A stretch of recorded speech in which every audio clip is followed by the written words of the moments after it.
The world is filled with specious objects, sophistic promises of joy or depth. Iron pyrite was once a universally widespread understanding that I'm unsure younger generations will be familiar with. Perhaps Snow White's poisoned apple, an invitation to something pleasant that turns out to be a mirage. An encouragement to go to a bar to meet new people, a filthy bathroom in a desperate situation, posting braggadociously onto social media. This video. Things that look enjoyable from afar, but up close they reveal the trap you've fallen for. MorphX might not entirely adhere to this idea, but I have to say that what I thought I would get, and what I got, weren't the same thing. The allure of a potential hidden gem, a late 2000s Russian action game, published by 505 Games, who would go on to publish Marlowe Briggs and the Mask of Death. Potentially a reason to own an Xbox 360. I couldn't resist. Released between 2008 and 2010 depending on the region, MorphX is a third-person action game with a vast array of unique qualities, but an equal number of problems. Moscow is attacked by an alien force, destroying most of the city and eliminating the majority of the population. Those who did survive disappeared into the city's metro lines to hide away from the catastrophe on the surface. The army had also retreated underground, and now deploys units to try and push the aliens back. The aliens' struggle in locating the human pockets forces them to take captives and transform them into their own agents called infiltrators, hoping that the human holdouts are revealed. The player character is unnamed throughout, and because of his recent capture, has an odd obsession with reaching a medical facility. As an infiltrator, the player can absorb the energy of slain aliens and access the biomasses throughout the city to harvest the resources within them. Continual use of these abilities will cause the character to mutate, gradually losing his human appearance as the alien genes take over his body. Eventually, intentionally or not, the man will fulfill his infiltrator duties and expose the human's primary base, dooming them all in the end. As was the case with the other Russian games I have looked at for these videos, a pessimistic atmosphere is liberally spread across the narrative aspects of the game. While The Void and Beholder would conclude with a light in the darkness, Targem Games and Buka Entertainment saw their unnamed character charge into certain death, with the thought of how he had nothing left to live for. Perhaps this is reflective of Buka's development ambitions, as they have shifted to entirely publishing and promotion since 2010. Whereas Targem have been continuing to iterate within their vehicular combat games. Their toe dip out of the RTS and vehicular combat genres seems to have burned Targem, and they haven't shifted from those styles since. What could a developer with such a rigid focus bring to the table within the action genre? MorphX's protagonist is the quintessential action game protagonist at the outset, but throughout the game he will transition from human to alien. While he is naturally capable with the scraps of weaponry the player finds in the early game, they become less useful as the alien growth spreads across his body. The transformation offers an altered sight that highlights certain objects at first, but as the game goes on, the player will have access to a built-in energy cannon, a mind control power, a reflector shield, and the ability to turn invisible, among a few other things. He may be mutating into a monster, but the protagonist's combat capabilities might be worth it in this situation. Upgrading the abilities is done through a very interesting maze system where the pieces are collected throughout the game.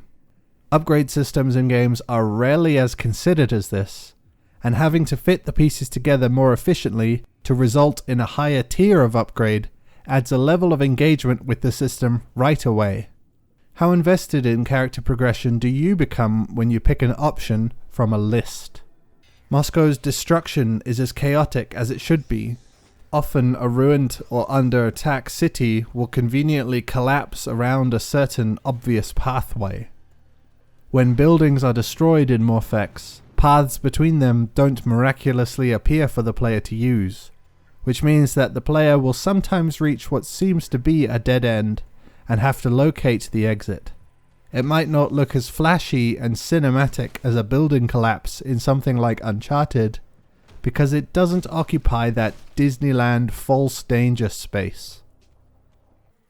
The visual presentation isn't overly remarkable for the time, and the audio side is generally very weak. While the devastated city is initially quite impressive, there are very few instances in which the player will be in another type of environment. This means that unless the viewer is completely blown away by the cityscape, the environments will become quite stale. There are some breaks from the burning buildings that lead the player into the metro lines, and they'll even delve deeply into a very alien interior, but those areas come with their own failings. Underground sections are often quite bland, and rarely ever advance beyond a series of narrow corridors.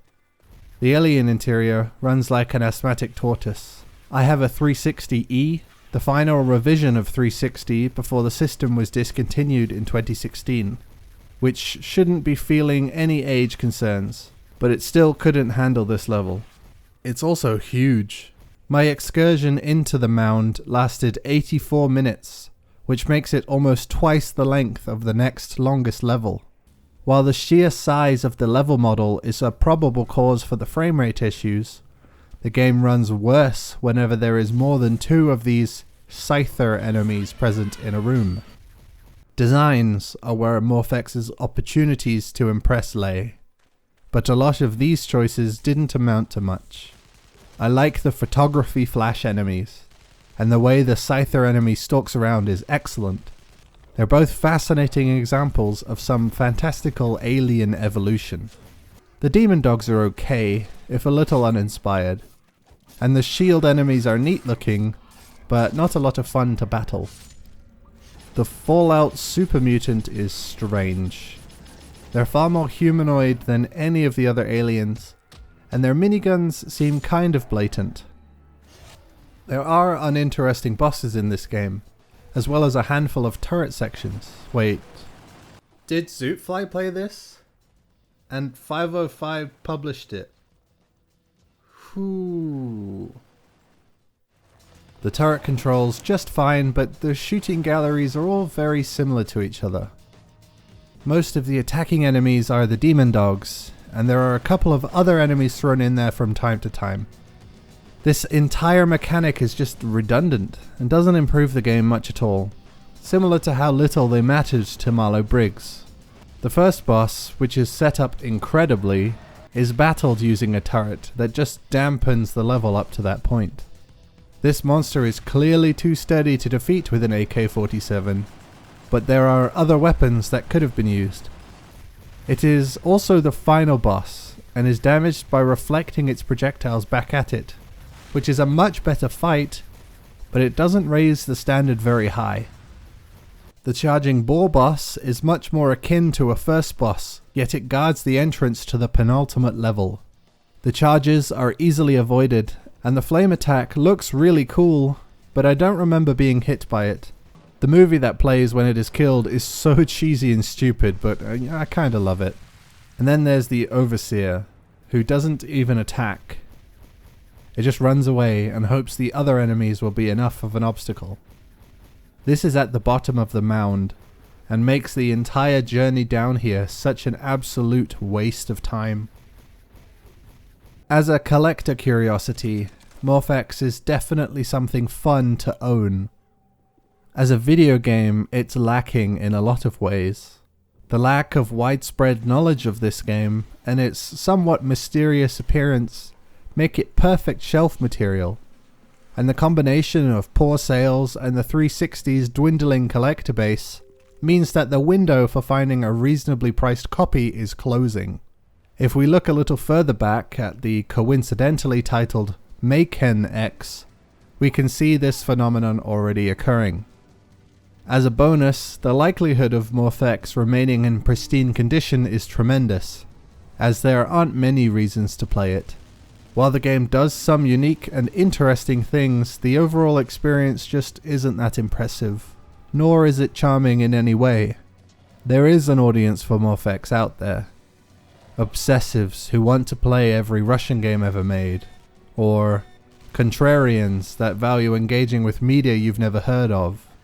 For everyone else, MorphX is an artifact, a piece of lost canon that has been lost because nobody cared. A persecutor's broken through! Seal off the bridges!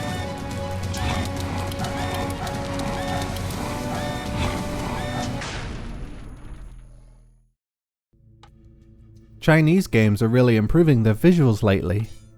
I wonder if there's a good game hidden in there.